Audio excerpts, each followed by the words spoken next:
Dans cette vidéo bouleversante, une jeune Ivoirienne brise le silence et raconte l'expérience traumatisante qu'elle a vécue.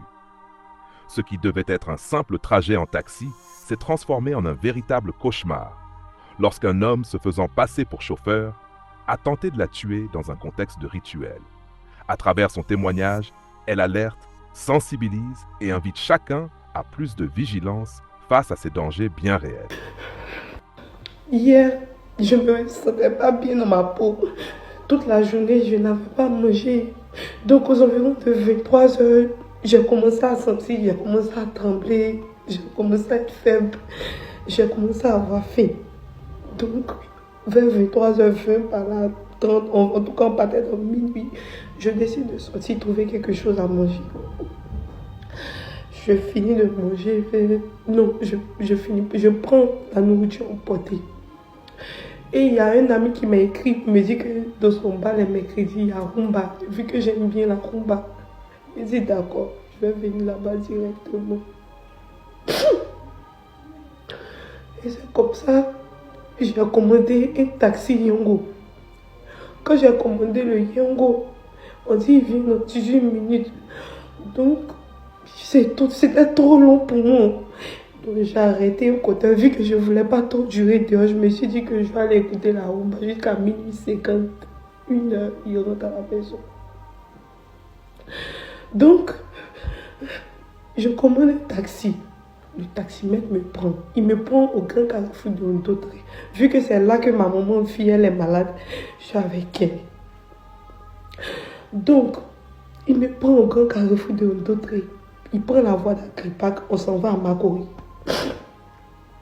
Arrivé avant le carrefour Agripac, on voit une boutique. Et je lui dis, chauffeur, si tu peux, faut garer. Je veux acheter Lotus avec l'eau. Il gare, j'achète Lotus avec l'eau, tranquille. Il me dit d'acheter cigarettes pour lui. Je dis, ok, il n'y a pas de problème. J'achète même un paquet de cigarettes pour lui, il n'a qu'à fumer. Et dans ça, je monte. Donc, moi, je suis sur mon téléphone en train d'envoyer un message à mes amis pour leur dire, ah, je suis en route. Je suis en train de parler sur mon téléphone, quoi. Au moment où je soulève la tête, je me rends compte que nous sommes sur l'autoroute. Donc moi, je suis au chauffeur qui ah, chauffeur, ça là, c'est pas route pour aller à Makori, c'est Y4 qui prend la nuit. Là. Il dit non, que Y4, il y a route pour aller à Numambo. Il dit chauffeur, depuis quand Y4, là, ça s'en va à Numambo, depuis quand chauffeur, Y4, ça va à Numambo. On est sur l'autoroute, on est en plein, ils sont en train de négocier, un chauffeur, on est en train de se disputer. Il dit chauffeur, il faut garer. Donc, le chauffeur, il roule. Je suis en train de me disputer avec lui, je commence à paniquer. Il dit, non, ma chérie, il n'y a rien. Il y a route ici, ça soit à nous. Il faut te calmer, il y a t'envoyer là-bas. Toi, mais tu vas voir. Donc, moi, je suis en confiance maintenant, vu qu'il est calme, il est très calme. Je dis, ok, il n'y a pas de problème, j'ai compris. Arrivé à un moment donné, le chauffeur, on arrive sur l'autoroute et il prend à droite. Je peux me rappeler de cette fois-là, s'il y a des gens qui veulent partir là-bas pour voir s'il ne va pas faire ça à d'autres filles dans le même coin. Vous pouvez, je peux vous montrer, je peux. Donc, il prend la voie à droite et on rentre dans une brousse. Il roule pendant au moins 1 kilomètre de la brousse et il gare. Dans la brousse, il y a une seule maison. C'est une maison en briques, mais il n'y a pas de peinture dessus. C'est avec ciment. Et puis il a garé. Donc quand il a garé, il a dit chauffeur, on est venu chercher quoi ici? Tu veux me faire du mal, c'est ça? Tu veux me violer? Tu veux me faire du mal? Il dit non, que je ne vais pas te faire du mal. Donc moi, je commence à appeler mes camarades. Je commence à appeler ceux qui, en tout cas, les numéros sont, je les appelle. Pour leur dire que voilà, il y a un chauffeur qui ne veut pas me laisser. Il est calme, il ne parle pas. Il me laisse appeler tout le monde. Il me laisse paniquer, il ne parle pas. Il est froid. Et c'est ce qui me fait encore plus peur. Parce qu'il est froid. Pendant plus de 30 minutes, il n'a pas parlé. Il m'a laissé une fois ma localisation. Il n'a pas parlé. Il était calme. Il réfléchissait. Quand il a fini mes tapages, mon euphorie est descendue. Il lui a demandé, chauffeur, depuis 1 heure du temps, on est dans la bourse ici. Ils sont en train d'appeler tout le monde, ils envoient localisation, mais toi tu ne parles pas. C'est mon dernier jour sur terre qui est aujourd'hui. Il me dit oui. Il dit donc tu vas me tuer. Il me dit oui. Il dit chauffeur, je suis la seule fille de ma maman, elle est malade. J'ai un enfant partout. Il dit c'est pas son problème. Les autres filles que lui il a envoyées ici là, quand femme vient en pousse, ça ne se retourne plus. Donc lui il ne peut pas me laisser me retourner. Son boss dit que c'est moi il veut. Que le soir là, lui ne peut pas me laisser partir, sinon ce n'est pas bon pour lui. Je lui ai demandé pardon. Pendant plus de 2 heures du temps, le chauffeur là, il fait sortir les armes blanches. Il veut me poignarder, il se retient. Il veut me piquer, il se retient. Il vient, il veut couper. Il veut me couper, il se retient. Lui seul, il ne sait pas. Lui seul, il ne sait pas. Il ne sait pas c'est quoi qui le fait se retenir. Il ne sait pas. Mais pendant que j'étais dans la voiture, j'étais en train de réciter les larmes de sang de la Vierge Marie dans mon cœur. Le monsieur, il veut me piquer. Après, il hésite. Il veut me piquer. Après, il hésite.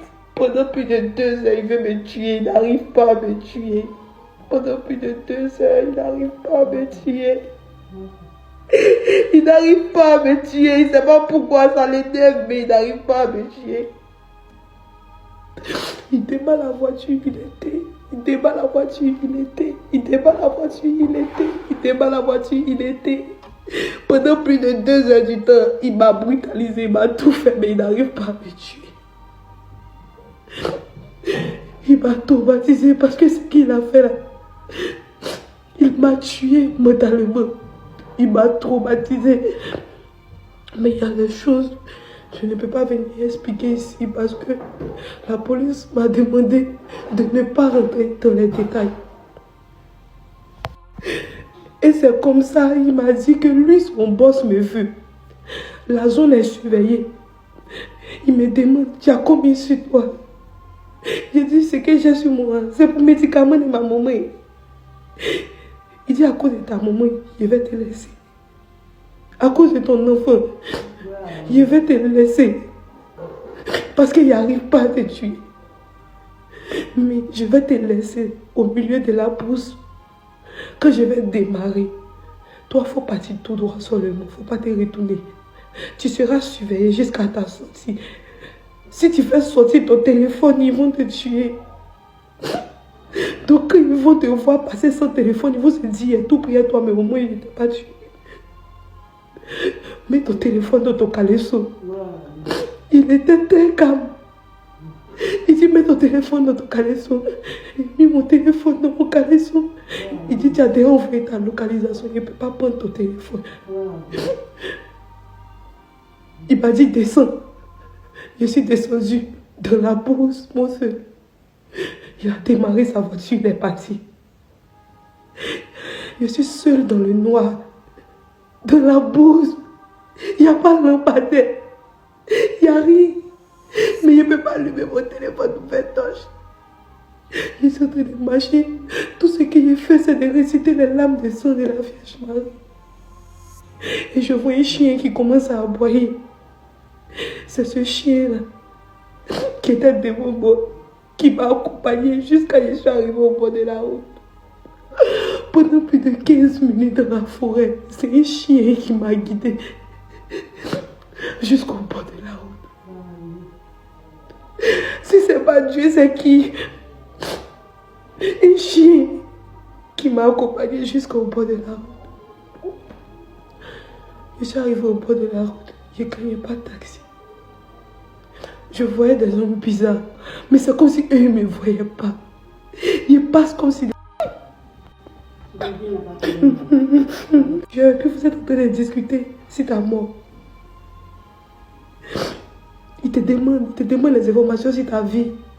Parce qu'il ne sait pas, mais il n'arrive pas à te tuer. Toutes les âmes blanches sont là. Les âmes blanches sont là. Il veut te piquer, il n'arrive pas à te piquer.